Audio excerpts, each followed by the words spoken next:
Silence, breath, awareness. What does it mean to trap energy? Imagine a life where every word you never spoke, every emotion you never expressed, every truth you avoided became a weight, invisible to the eyes, but heavy on the soul.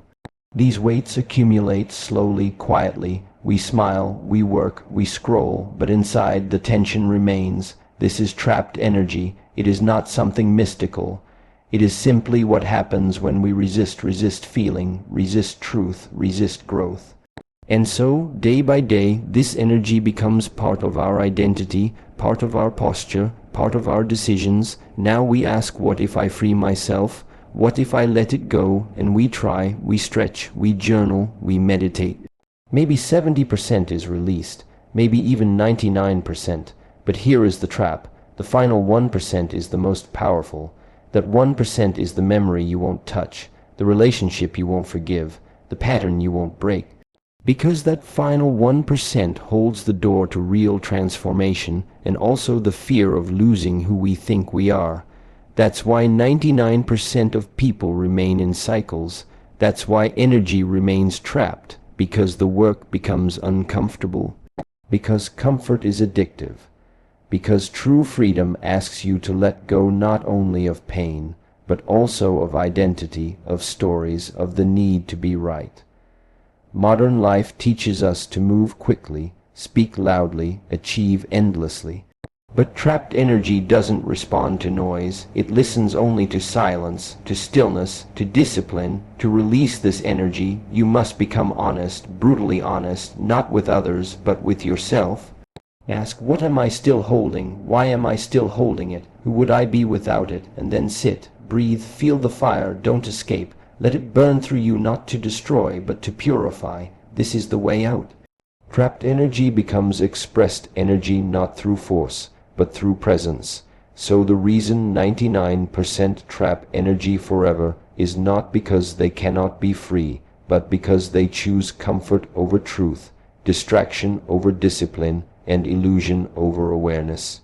The path is not easy, but the path is simple. It begins with a step.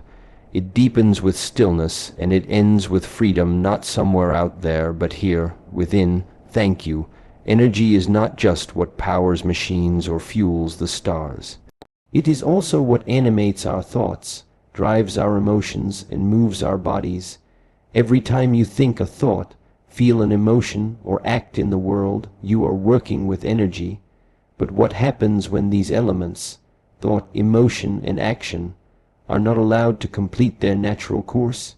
What happens when you suppress, ignore, or avoid them? That energy does not simply vanish. It stays within you, it takes form, it settles in layers, some in the muscles, some in the nervous system, and some even deeper, within the subtle architecture of the mind.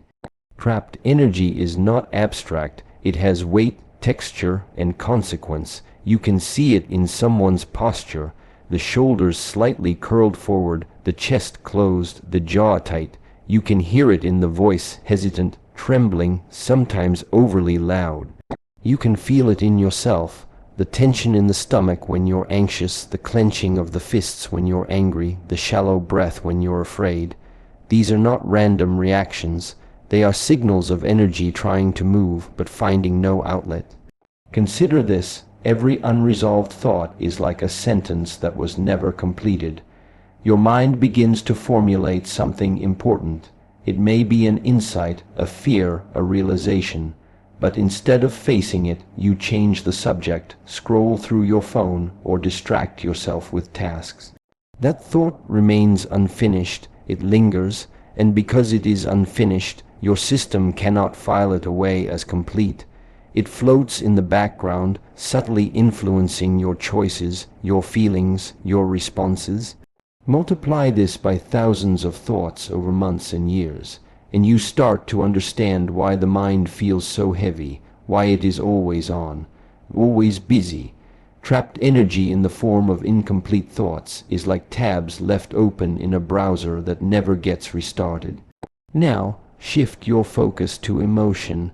Emotions are energy in motion. When you allow them to rise, express, and dissolve naturally, they pass through like clouds across the sky. But we are taught from a young age to filter emotion, to hold back, to stay strong. Don't cry. Don't be so sensitive. Don't get angry. And so we learn to bottle these energies. The problem is that energy doesn't care about social rules. It wants to move. When it cannot, it stagnates. Unexpressed sadness doesn't become strength. It becomes fatigue. Suppressed anger doesn't become calm, it becomes tension. Repressed fear doesn't become bravery. It becomes anxiety. These unexpressed emotions lodge themselves in the body, forming pockets of unresolved charge.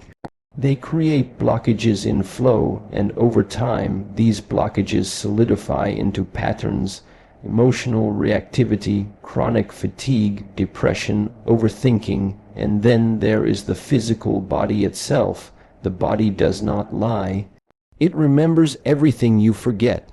It holds your habits, your traumas, your dreams. Each time you are in a stressful situation but don't act, the body prepares itself to respond, tightening muscles, increasing heart rate, alerting the senses. But if no action is taken, the preparation turns inward. That mobilized energy has nowhere to go, so it gets stored. You might find yourself with neck stiffness, chronic lower back pain, shallow breathing, or digestive issues, not due to a physical injury, but because energy was mobilized for movement, for protection, for survival, and you didn't let it complete.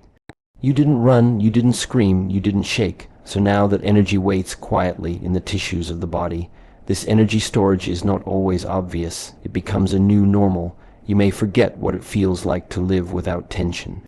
You may believe that tiredness, irritability, or restlessness is just how you are. But this is not truth. This is adaptation. The body is adapting to the presence of trapped energy. The mind is adapting to the presence of unresolved thoughts. And the heart is adapting to the suppression of authentic emotion. Over time, this internal buildup distorts perception. When your system is full of trapped energy, everything you see passes through that filter. A neutral comment feels like criticism. A minor setback feels like failure. A moment of silence feels like loneliness. This is not the world attacking you. It is the reflection of internal energy that has not been released. You are not reacting to reality. You are reacting to your own backlog. To truly understand trapped energy, you must observe yourself honestly, not just when you are calm, but especially in moments of discomfort. Where does your attention go when you feel challenged? What do you tighten? What do you avoid? What do you distract yourself with? These moments are not obstacles. They are doorways. They show you where the energy is stuck. And once you see that, you begin to realize that trapped energy is not your enemy. It is simply waiting for you to notice it, waiting for you to breathe into it, waiting for the movement, the sound, the honesty that will set it free. The truth is, nothing is ever truly gone until it is faced, and everything you avoid accumulates. That accumulation is not random. It has a form, a rhythm, a story. It is the story of your unlived moments, your unsaid words, your unexpressed truth. This is what it means to carry trapped energy, not as a metaphor, but as a living, breathing reality within the system of your being. There is something deceptive about almost finishing. When you've done the majority of the work, faced most of your shadows, released most of your tension, you begin to feel light, accomplished, maybe even healed, but what is left often hides in silence in the quiet corners of the mind and the deepest layers of the body. This final part, the last 1%, is not louder, it is not more dramatic, but it is far more powerful than everything that came before it. That 1% holds the key to actual transformation, not just improvement. It is the bridge between change and freedom. Most people do not ignore this final piece because they are lazy or undisciplined. They stop because this last layer does not respond to effort in the same way the earlier parts do. The first 99% can be achieved with strategy, routine, habits, and willpower. You can stretch the body to loosen tension. You can meditate to calm the mind. You can journal, express, talk, reflect, and all of it will move energy, no doubt. But this is the surface. It is the conscious mind and the willing body doing what they are trained to do. It is good, necessary work, but it is also predictable. The final 1% is different. It does not yield to effort. It requires surrender. This remaining piece often involves the things we are most unwilling to face, the old grief, the hidden fear, the identity we are clinging to. It is the pain so deep it became silent. It is the story we've told ourselves for so long that we've mistaken it for truth. That 1% hides in the body like a scar, buried beneath layers of rationalization. It hides in the voice we never used, in the apology we never made, in the vulnerability we never allowed. And this is why it is the most powerful part, because it is the most honest. You cannot bypass it. You cannot reframe it. You can only feel it and let it go. Imagine cleaning a house. You dust the furniture, you sweep the floor, you wipe the windows. The space feels clean, fresh, renewed, but in the back room, inside a drawer, behind a door you never open, there is a mold growing, quietly, consistently. It doesn't ruin the whole house at first, but over time it affects the air, the smell, the atmosphere. You sense something is still not right. This is what the final 1% is like. Even when everything seems good on the surface, you can feel the residue. You can feel the dissonance between how you appear and what is still unresolved deep inside. This last piece resists because it is linked to identity. We hold on to certain wounds because they define us. The person who was abandoned, the one who was betrayed, the one who always had to be strong. These identities, even if painful, are familiar, and the body, mind system prefers familiarity over uncertainty. To release the final 1% means to let go of these roles. It means stepping into the unknown. Who am I without my pain? Who am I if I no longer carry this burden? That question is more frightening than it seems.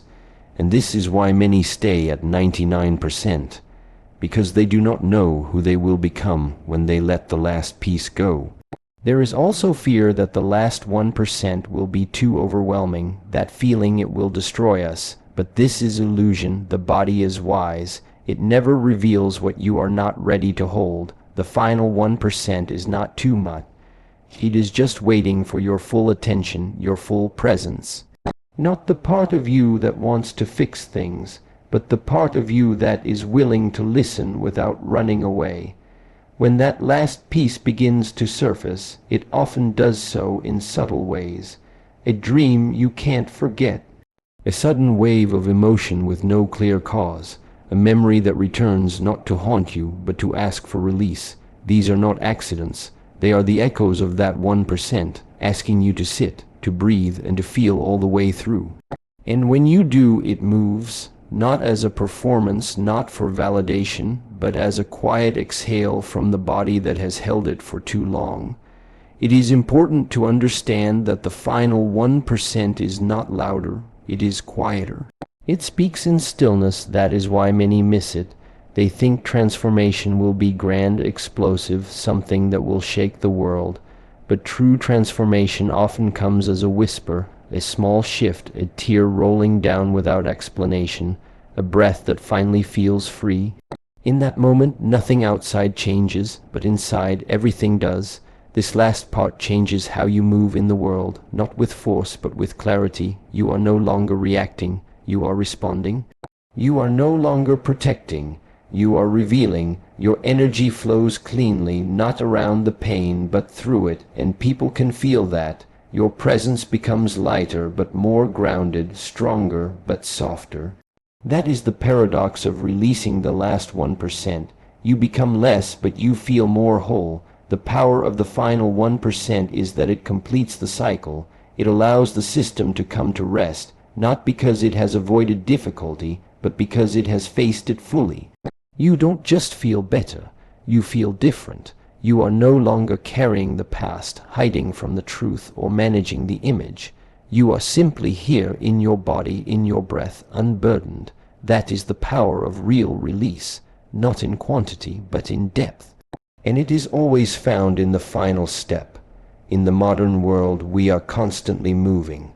The calendar is full, the inbox is overflowing, the phone never stops vibrating. There is always something to do, somewhere to be, someone to respond to. On the surface, this looks like progress. It looks like achievement, purpose, momentum. But when the day ends and the noise settles, many people feel a quiet emptiness, an unease that something important is being missed. This is the illusion of progress, the belief that activity equals growth, that movement means evolution, that being busy is the same as being fulfilled. But it's not. In fact, much of what we call progress is carefully disguised avoidance. Modern habits are built for distraction. Wake up and check the phone, scroll through updates, headlines, messages, have coffee, rush to work, multitask through tasks. There is no space between actions, no pause between thoughts. Even relaxation becomes curated, a playlist, a podcast, a show. Rarely do we sit in silence. Rarely do we feel what is actually happening inside. We have traded depth for speed, presence for productivity, reflection for reaction. This is not because we are weak or flawed. It is because our environment is designed to pull us outward, away from the self. At first, these habits seem harmless. Everyone is doing it.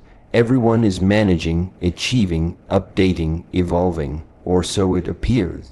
But beneath this appearance, something deeper is happening.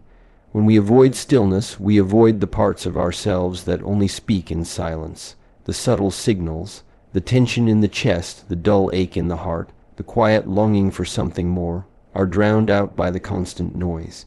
These signals are not distractions, they are invitations, they are messages from within asking for attention.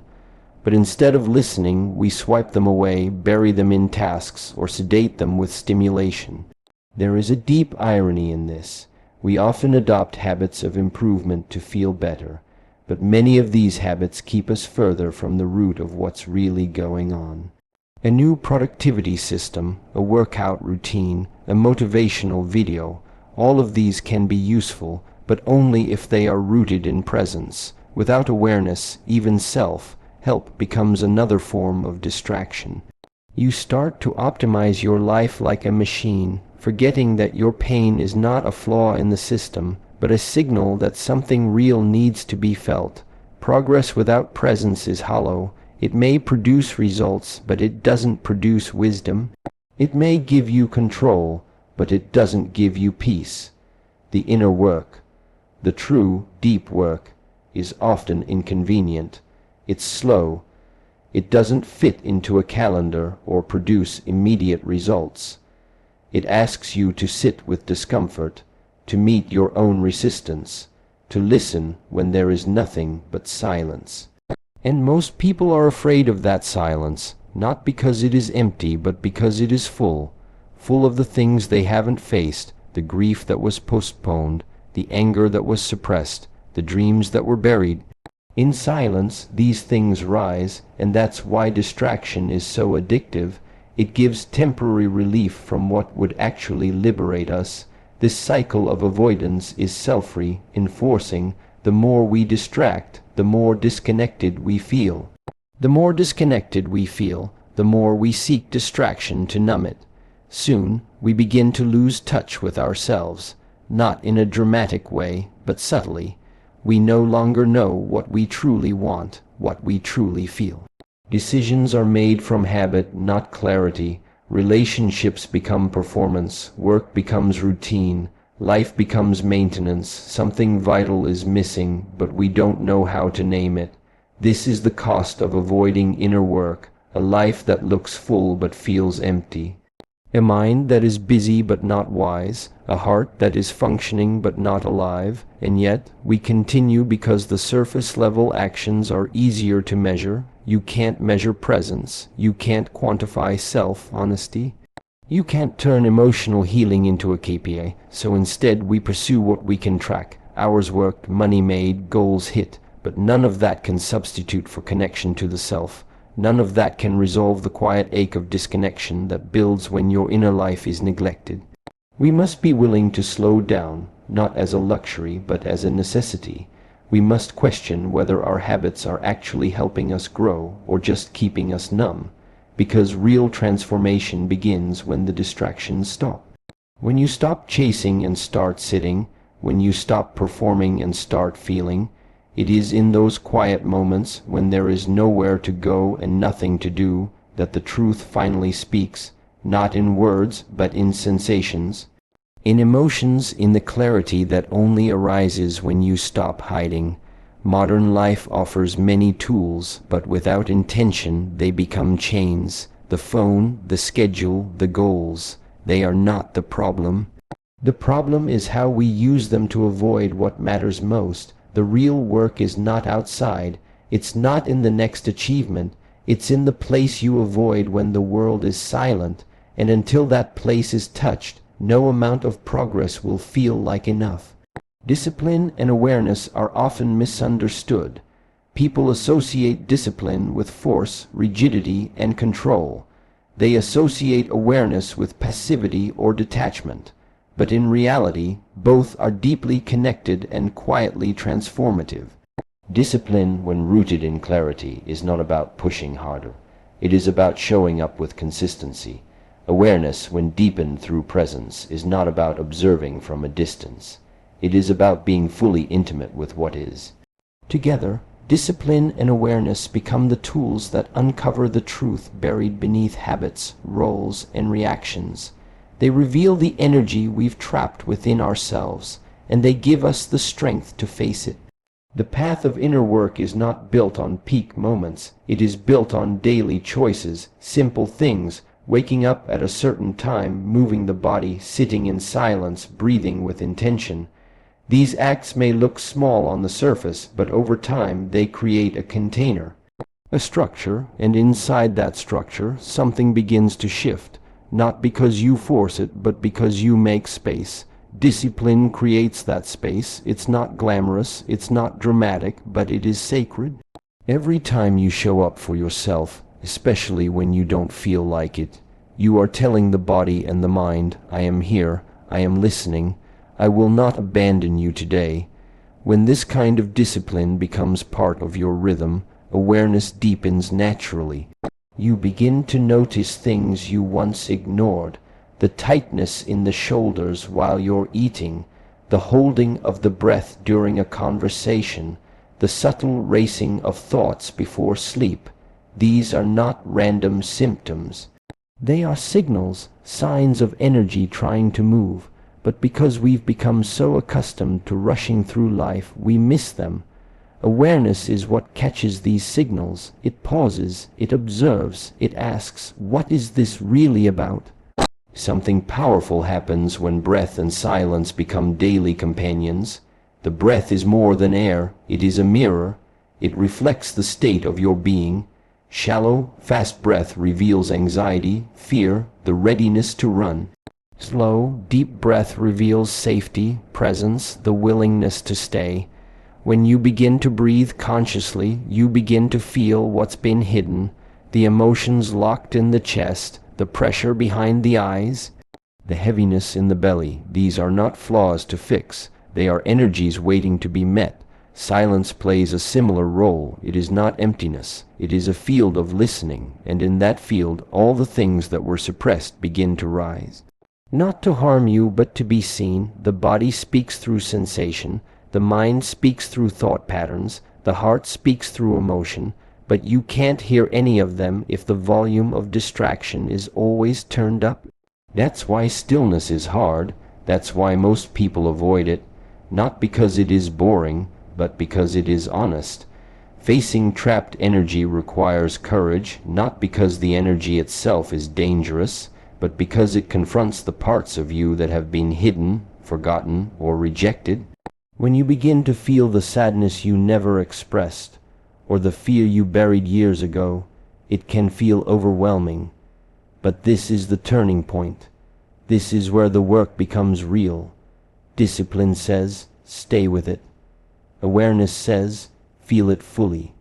And if you stay, if you breathe, if you don't look away, that energy begins to move, slowly, naturally, not because you pushed it, but because you allowed it. Most people want change, but they want it to be comfortable.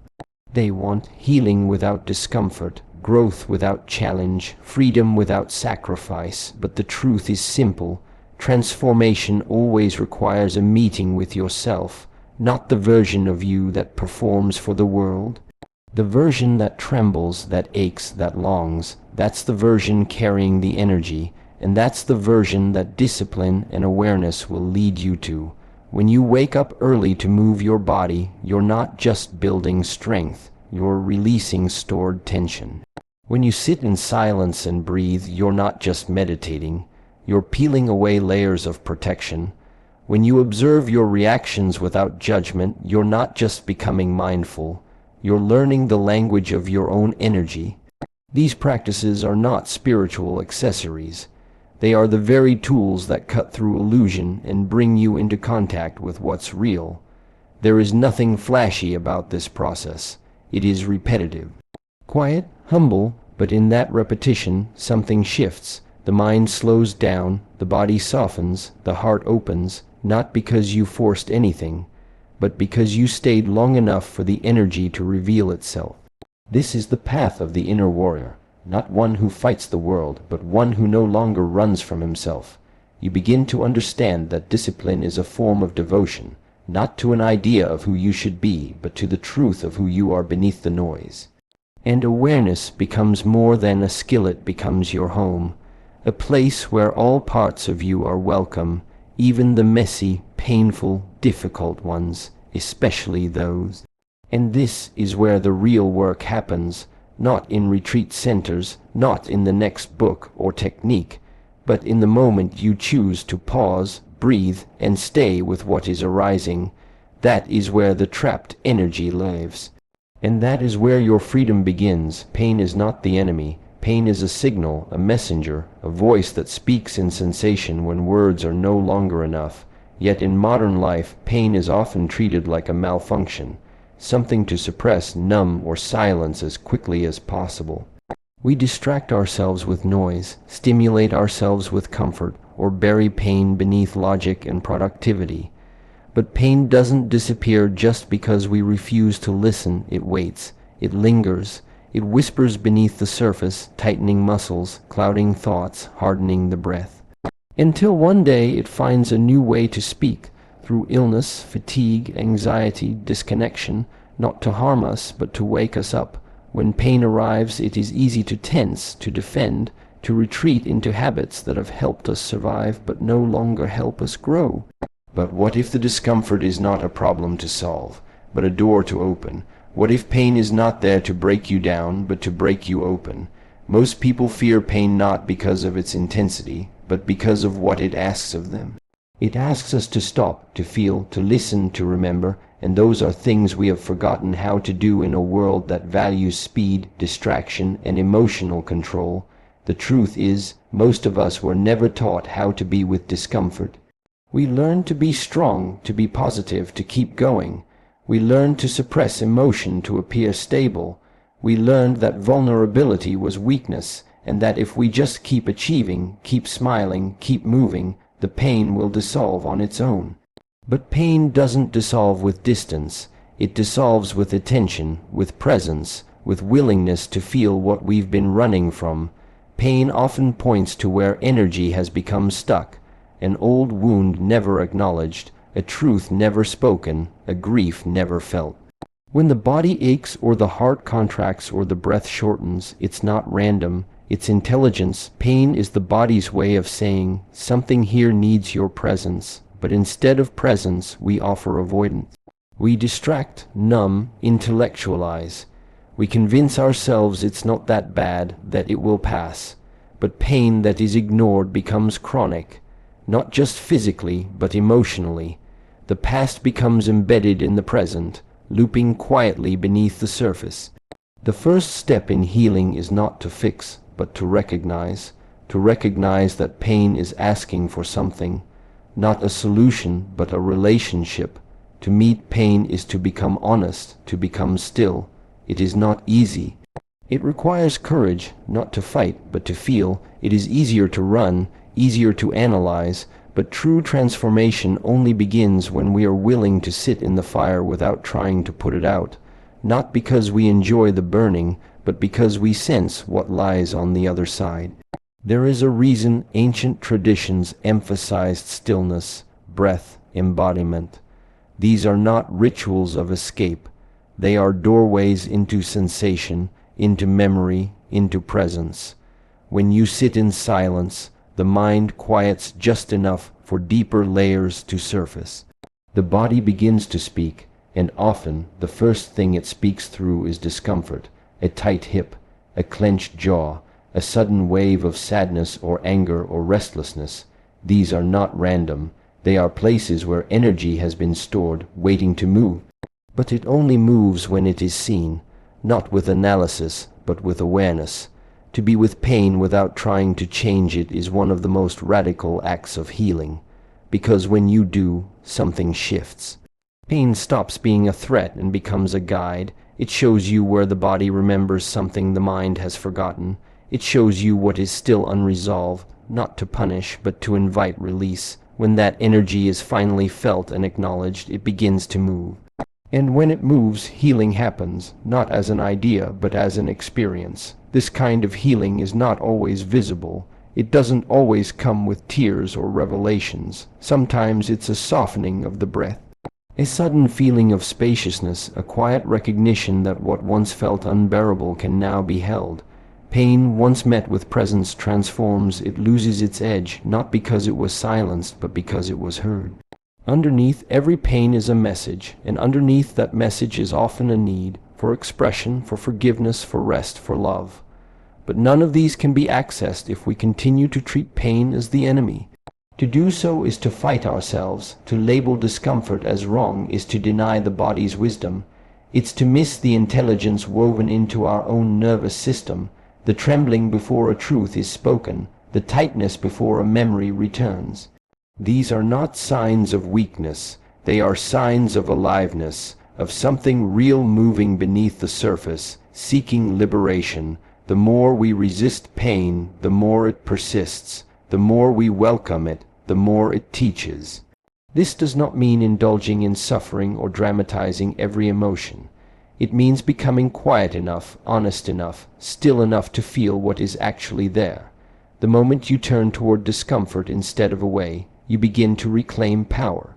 Not power over pain, but the power to be with it, the power to no longer be controlled by it. In this way, pain becomes a compass. It shows you where you're still holding on, where you've disconnected, where healing is asking to happen. And the more you listen, the more you learn to trust it. You stop fearing it. You stop avoiding it. You start meeting it like an old teacher, one who is not gentle but is wise. And in that meeting, something ancient within you remembers how to release. Energy does not disappear, it transforms. This is not just physics. It is a truth lived through the human experience. When emotions, sensations, and thoughts are not expressed, they do not simply fade away. They find a place to stay in the body, in the breath, in the tension of your shoulders, in the tightness of your chest, in the restlessness of your sleep. Suppression is the act of postponing expression. But what is postponed does not lose power, it gains density. Over time, that density becomes discomfort, confusion, even disconnection. The way out is not to continue suppressing, but to learn the art of transmutation, of turning what is stagnant into something alive. Many people think expression means outward drama, shouting, crying, or making grand declarations. But true expression is not performance, it is presence. It is allowing what is inside to move in its own rhythm, without shame or resistance. This kind of movement does not always look loud. Sometimes it is a breath fully exhaled, a step taken with awareness, a sound made into a pillow when no one else is watching. What matters is not the appearance of expression, but its authenticity. Expression is not about making others understand you. It's about no longer lying to yourself. The first step in moving from suppression to expression is listening. This is the foundation of conscious living. Listening not with your ears, but with your whole being. Where is their tightness? What thoughts repeat like background noise? What emotion keeps returning when you are alone? These are clues, signals. The body does not suppress to be cruel, it suppresses to protect. But protection can become prison if it lasts too long. The muscles that once clenched to keep you safe begin to limit your freedom. The smile you forced to avoid questions becomes a habit of self-denial. This is where mindful awareness must enter, gently but consistently. Expression begins in movement, not necessarily in exercise, but in conscious motion. When you move your body with awareness, walking, stretching, dancing, even just swaying, you allow energy to shift. You allow what has been frozen to melt. This is why so many people feel emotions surface when they begin yoga, tai chi, or mindful movement. The body stores memory and movement stirs it. The hips carry grief.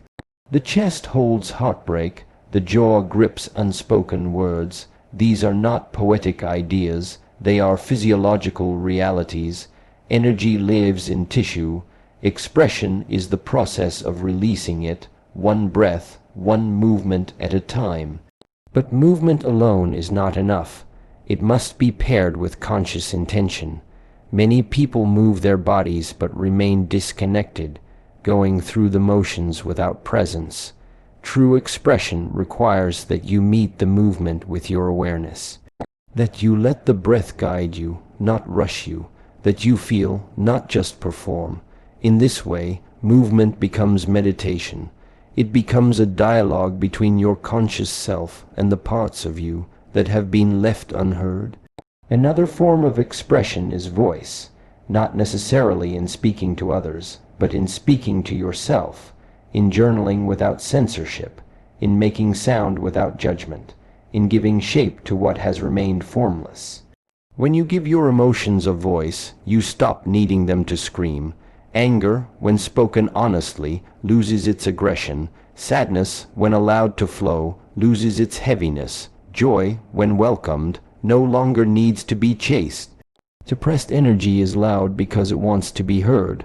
Once it is acknowledged, it quiets down, not from suppression, but from satisfaction. Conscious living means building a life that allows space for this kind of expression every day. Not just when things fall apart, but as a practice, as a way of being. It means slowing down enough to feel the impact of your actions. It means pausing before reacting and asking, what is truly moving me right now? It means eating with attention, walking with breath, speaking with intention. Every action becomes a chance to express what is real, rather than conceal what is not. And it also means choosing environments and relationships that support expression. Suppression is often reinforced by fear of rejection, judgment, or not being understood. But when you surround yourself with spaces that honor truth over performance, you begin to relax. You begin to show more, say more, be more. This is not a luxury. It is a necessity for anyone seeking to live in alignment. Because what you suppress does not just stay inside. It shapes your choices, your reactions, your sense of identity. Only when expression becomes natural again do you begin to see who you really are, beneath the protection, beneath the performance. Transmutation happens not in sudden explosions, but in consistent presence. A moment of silence each morning, a walk without your phone, a journal page filled without editing, a stretch held long enough to breathe through the tension. These small acts, done regularly, release the pressure. They tell the body and mind, it is safe now. You don't have to hold this anymore. And slowly, the frozen energy begins to thaw. The heaviness lifts. The confusion clears, and what is left is not just a lighter body, but a more honest life. Expression is not the opposite of discipline. It is its companion, the discipline to feel, the discipline to move with care, the discipline to show up again and again for the truth of what is within. This is how you stop repeating the past and start creating the present. not by escaping yourself, but by meeting yourself fully and allowing what was stuck to finally move. In the end, this journey is not about fixing something broken. It is about remembering what has always been whole beneath the noise, the tension, the habits, and the pain. We carry within us immense energy, not as a burden, but as potential, waiting to be released, not through force or escape, but through presence, awareness, and courage. The reason 99% of that energy remains trapped is not because we lack strength, but because we resist stillness. We fear what it might reveal, yet the final 1%, the part we most avoid, holds the key to our transformation. This work is not quick, not glamorous, and not always visible to others. It happens in silence, in sweat, in tears, in breath. It happens when you choose to stay present with discomfort instead of pushing it away. It happens when you allow pain to speak, movement to express, and discipline to guide you back to truth. It happens when you stop running and start listening. Freedom does not lie in avoiding what is hard. It lies in meeting what is real, and in that meeting, the energy that once held you back becomes the very force that sets you free.